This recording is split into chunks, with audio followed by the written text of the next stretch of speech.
qual é a diferença de um empresário, de um produtor e de um tour manager? Porque com o André era muito fácil, ele falava vários idiomas e além era simpático e culto.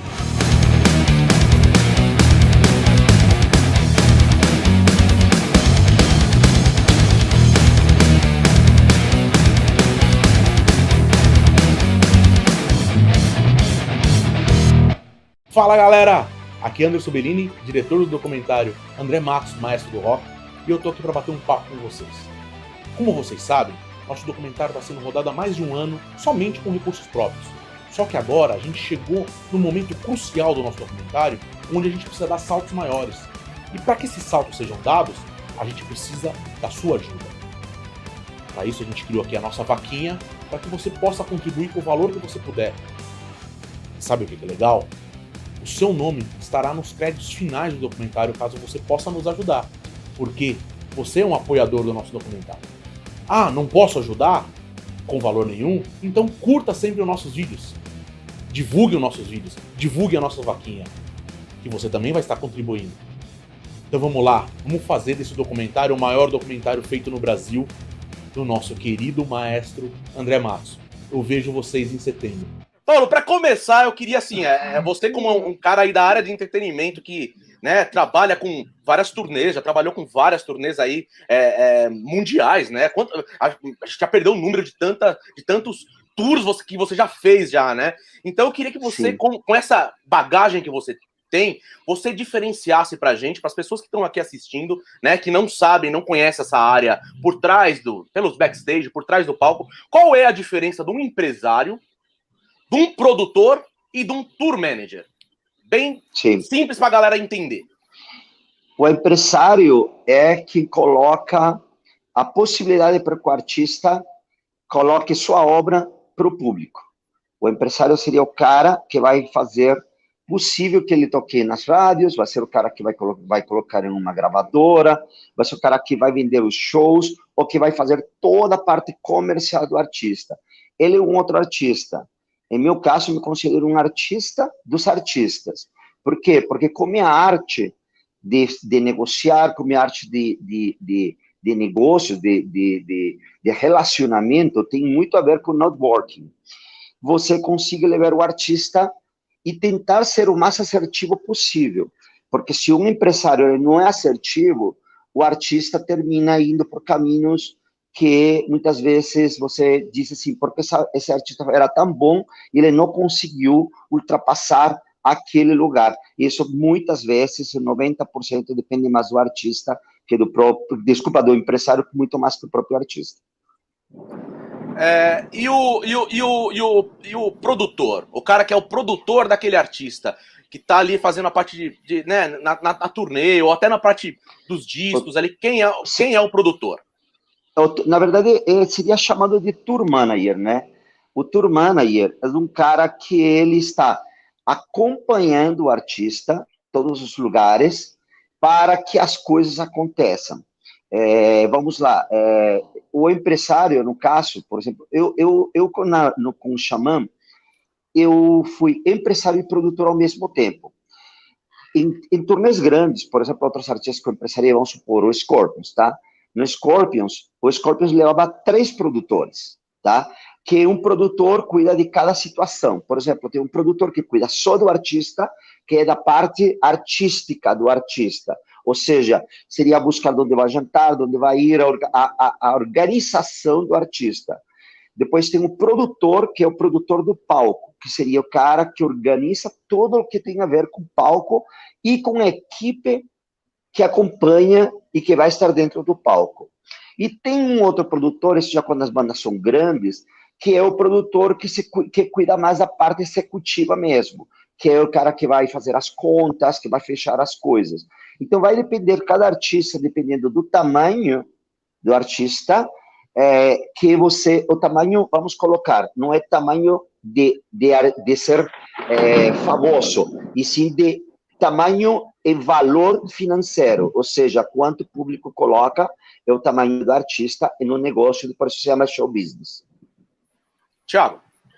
Eu gostaria de saber do Paulo o quão diferenciado pro mundo do show business era o André. o quanto ele facilitava, pelo fato dele ser o gênio que ele era, e o quanto isso ajudava na hora de vender os trabalhos do André. André tinha uma qualidade muito legal, cara, que ele era muito carismático e simpático. Então, o que acontece? O André não tinha... Era muito engraçado, porque ao mesmo tempo que o André tinha aquela parte de que ele se escondia e ele ficava por trás das coisas, vamos supor, esconder-se no sentido de que não gostava de celular, não gostava, gostava de ficar recluso, tá? Mas, ao mesmo tempo, na hora que ele ia enfrentava o palco, quando enfrentava os produtores ou enfrentava o fã, ele se doava. Então, ele tinha esse carisma. Então, muitas vezes, o André e eu, por exemplo, quando fomos no Vacuum, que inclusive vocês têm um vídeo aí que postaram há pouco tempo, nós fomos no Vacuum com o intuito, porque eu sou amigo do dono do Vacuum e eu queria convencer que o André voltasse para lá. Então, isso nós na época fomos lá... do solo, né? Exatamente, já do carreira solo. E foi justamente nesse projeto, porque com o André era muito fácil, ele falava vários idiomas, e além era simpático e culto. Então, você não tem como... Normalmente, os empresários, que acontece? Somos caras que sabemos de nossos negócios, como vamos conversar com um ou com outro em termos de negócios. Por isso que eles são network, correto? Mas muitas vezes o artista não sabe falar. Muitas vezes você encontra muitos artistas que ele realmente é melhor vocês não tê-los de perto, porque eles vão estragar o negócio, eles podem fazer merda. Então, no caso do André, ao contrário. Você levava o André e era um negócio seguro, porque o André sabia falar, ele encantava com esse carisma, com essa simpatia, ele era engraçado, fazia piadas, e além disso, falava vários idiomas. E isso agrada aqui a todo mundo, né? Isso é interessante, né? Porque você viu, você não conheceu ele no palco. Você conheceu ele antes como uma pessoa. E quando você viu o show do cara, você falou, pô, esse cara é meu amigo. Isso é o legal. Louco, demais, louco. Muito. Todo mundo faz o contrário, né? Todo mundo ao contrário. Porque antes, para mim, pensa uma coisa, quando você organiza shows grandes, para 10 mil pessoas, fazer um show de 500, 700 pessoas é muito pequeno, é muito perda de tempo. Claro. Você entende? Realmente é perda de tempo porque a energia é a mesma. Mas o dinheiro, o retorno do dinheiro é nada. Então, mas eu fiz realmente por o André, por a banda do André e para os brasileiros. Só depois, imagina, só depois eu fui conhecer os caras, tipo, quando eles já estavam em turnê, aí conheci o Kiko, conheci o Rafael, aí conheci todos, aí fui entrando, mas o André que era meu amigo. Então, quando aquele dia, eu me lembro muito bem, no Harrow Café, cara, quando eu escutei e vi ele cantando, sério, caiu a lágrima, caiu, honestamente, e me emocionei muito porque eu me senti bem de estar fazendo alguma coisa por meu amigo, mas que também estava fazendo certo. Você entendeu? Também um cara por meu negócio, né? Porra, incrível. No palco, incrível. né?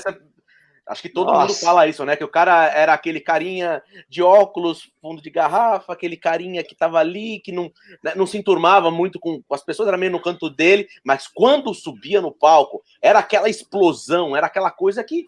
Pô, todo mundo que tá aqui, eu acho que sabe do que eu tô falando, né, Paulo? Temos superchats aí de perguntas, Thiago? Perdão, queria te comentar antes disso, tá? O André era tão assim, tão foda, depois que no transcurso do tempo que foi acontecendo, que onde ele passava, ele marcava as pessoas. Eu, por exemplo, lembro, inclusive vi há poucos tempos que vocês postaram aquele cartaz do show em Monterrey, que teve Twisted Sister. Eu tinha levado o Twisted Sister para aquele festival, o Dio e o Xamã, para aquele festival. E eu era empresário do Xamã. Sim. E, cara, eu me lembro que quando a gente encontrou no aeroporto, chegamos junto, o André e eu. A banda chegou separado, porque o André tinha passado uns dias comigo também em casa. Aí chegamos juntos, e no mesmo momento, chegou o Ronnie James Dio em outro voo. O Ronnie me conhece, porque eu fiz muitas turnês com ele, e me falou, ei, Paulo, tal. E ele olhou o André e falou, André, como você está? Nossa. E o André lembra que tremeu, e ele falou assim, ele lembra de meu nome. E falei, porra, André, como não vai lembrar de teu nome, cara? Você vai e canta, você tem que abrir a boca e pronto, já todo mundo sabe que é você. Mas é um exemplo, tá? Simplesmente um exemplo. E você, quando fui, por exemplo, no Vakin, e claro, eu tínhamos os passes, eu consegui passes para André e para mim, para todos os lugares. Estávamos no backstage, no palco. Cara, todas as bandas pararam. André, assim, tipo, era o cara. O André teve a má sorte de ter nascido no Brasil profissionalmente. Porque se ele tivesse nascido na Inglaterra ou na Alemanha, possivelmente ainda tendríamos um André. E hoje tendríamos possivelmente esse mesmo vocalista estando em uma banda gigante como os outros caras. Essa é a grande verdade. Mas é verdade mesmo. É interessante você falar isso, que a gente aborda isso no documentário, né? Muitas pessoas falam isso, né? Inclusive, no lance lá do Iron Maiden, que teve aquele concurso e tudo mais, uns falam que era uma estratégia de marketing, outros falam que era real, outros falam que era só pra... Já sabiam quem era. Mas, cara, eu acredito que se o André fosse um inglês ou um europeu, cara, ele teria grandes chances de ter entrado no Iron Maiden naquela época. Tinha grandes chances. E o próprio Blaze fala, não dando spoiler, mas ele fala uma coisa muito legal pra gente, né, Thiago? Interessante sobre isso, de como seria o Iron Maiden com o André Matos. Então, você vai vendo isso no documentário.